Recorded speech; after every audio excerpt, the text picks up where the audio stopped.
theoretically everyone knows like what you're supposed to do. What sets apart those who actually achieve it. Hey guys, what's up? And welcome back to Mental Fitness with Neha, the workout for your mind. This is the third episode of the series on the monk who sold his Ferrari, and we're going to wrap up the book in this video. Let's get started. The first concept that Robin Sharma talks about here is that to have any sort of change on the outside, like to create any change, be it in your health, in your relationships, in your money, in your finance, anything, you need to first change inside. And now this sounds very, very wishy-washy. I know, like, inner change, haha. But you see, what is inner change? This inner world that people keep talking about is nothing but like self-improvement and personal growth. And the logic of this whole thing that Robin Sharma says is that how can you lead someone else? How can you control other aspects of your life if you can't control yourself? And this is where courage and stepping out of your comfort zone comes in. So what is courage essentially? Courage is like the ability to do whatever you want to do because you want to do it, like because you know it's right, not in fear of someone saying something or so that someone doesn't say anything. So Robin Sharma basically says that when you have the courage to step out of your comfort zone, that is when you're actually able to explore your true potential.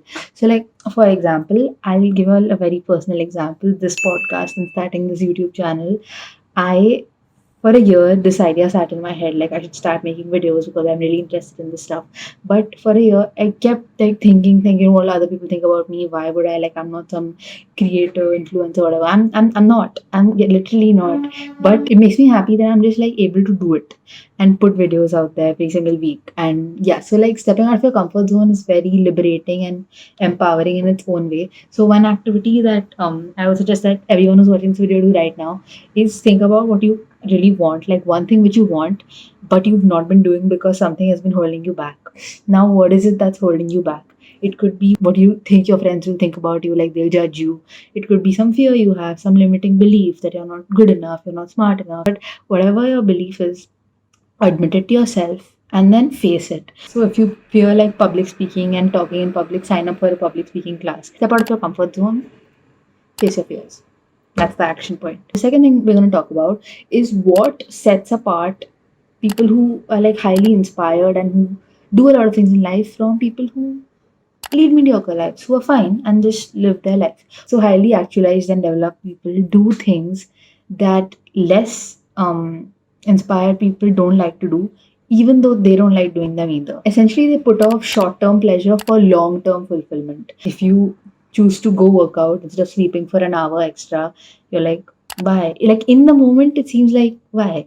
But putting off that short-term pleasure for long-term fulfillment is what sets apart highly inspired people, basically. Lastly, let's look at the 10 ancient rituals for healthy living that Robin Sharma mentions in the book. These are just 10 things you should include in your life to greatly improve the quality of your life. Number one is the ritual of solitude. Now, as the name suggests, it's just taking some time every single day alone to yourself. This could be 10 minutes, 15 minutes, or however much time you can give. But spend some time in complete peace and silence. Self awareness, as I said in the previous video, is key to finding out what you enjoy in life and all of that. So, take some time every single day with yourself and get to know yourself better. The second ritual is the ritual of physicality. Now, very complex name, but essentially move your body every single day. Like 1 hour, half an hour, how much ever time you can give, move. Consider your body to be a temple and treat it with respect. Yeah, that's about it. Third one, the ritual of live nourishment. Eating food that's not good for you literally affects your mood. It affects not only your physical but also your mental energy. So, what you should do, according to the book, is to eat live foods. That includes vegetables, raw fruits. And this is not like a nutrition expert channel, so I'm just telling you what is said in the book genuinely because I'm not an expert in this domain at all. Fourth is the ritual of abundant knowledge. This essentially talks about becoming a lifelong learner. Like your learning doesn't end when school ends. Keep learning every single day. Read books, listen to podcasts like mine. Keep exposing your mind to new ideas and learning new things. One very important thing that Robin Sharma says in the book is that knowledge is potential power. What that means is that everyone knows at the end of the day what to do. Like theoretically, everyone knows what to do. Like if you want to be really fit, everyone knows you work out and you don't eat bad food. If you want to get really good marks in a test, everyone knows you study. So theoretically, everyone knows like what you're supposed to do. What sets apart those who actually achieve it is that they apply this knowledge in their daily actions. So therefore, knowledge is potential power. It has to be applied. Like you have to act on your knowledge. So the action point is that take daily consistent action to realize your dreams, because you already know what it is that you have to do. So go do it. So, in talking about knowledge, Robin Sharma mentioned that books are an incredible source of knowledge. So, the reason why books are so severely underrated, I would say, is because if you think about it, any single problem that you have right now, whatever your unique problem is, I may not know the answer, but the answer is out there. There are books written on everything. If you want to be a better father, you want to be a better partner, you want to be a better student, you want to be a better anything, whatever your problem is, the solution is already written in some book. You just need to find that book, get the knowledge, but again, remember that knowledge is potential power. Then you need to act on your knowledge to find the solution. The fifth ritual is the ritual of personal reflection. So basically, this is about getting to know yourself as well as you can.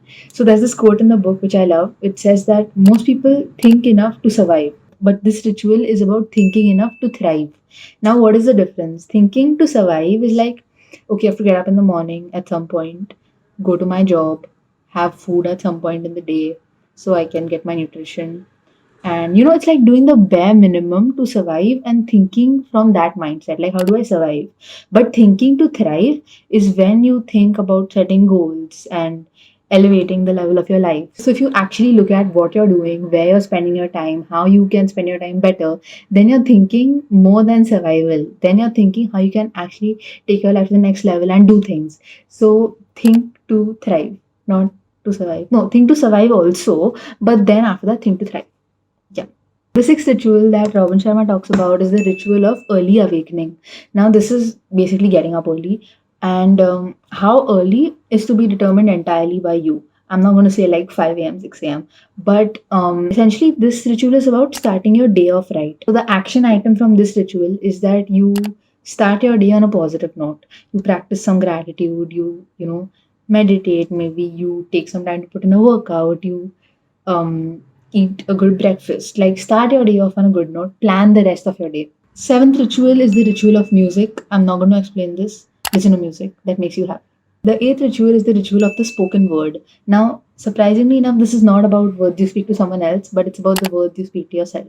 The words you speak to yourself affect your self image, and your self image affects the action you take. For example, if you see yourself as a person who lacks confidence to do something of value, then all your actions will be aligned with the self image. Like, your actions will always be aligned with the way you see yourself. The good news is that you can change your self image and you can change the way you see yourself. And this goes back to the words you say to yourself. You need to feel motivated. Tell yourself, I'm inspired and I'm disciplined. Like, repeat it 200 times, 300 times. And like, over the course of time, your self image will change, and therefore your actions will also change. If you're finishing off high school and getting into college, you don't have to stick to that image people had of you in high school, genuinely. The ninth ritual is the ritual of congruent character. As we just mentioned, the way you see yourself affects the action you take. If you strengthen your character, then it affects the way you see yourself. Compassion, patience, humility, honesty, courage. Take small actions daily that make you aligned with these principles, and that will make you feel proud of yourself, affect how you see yourself, and therefore affect the action you take. The 10th and final ritual is the ritual of simplicity. This is about living a simple life. It's about focusing on your priorities and things that are actually meaningful to you, saying no to extra things, extra people, and really simplifying your life and doing things that matter to you. Okay, so to quickly sum up this book, while it's very true that lasting happiness comes while you're striving to realize your dreams and when you're moving forward and growing, your happiness should not be contingent on completing the goal. It's the journey on reaching that goal that gives you the fulfillment. Therefore, whatever goal you pick, make sure that you enjoy the journey of achieving the goal. That was it for this video, guys. I hope you guys enjoyed this summary of The Monk Who Sold His Ferrari by Robin Sharma. If you all have any suggestions or recommendations on what book I should do next, or what podcast guests I should bring on next, please let me know in the comments below. And yeah, I will see you guys in the next video.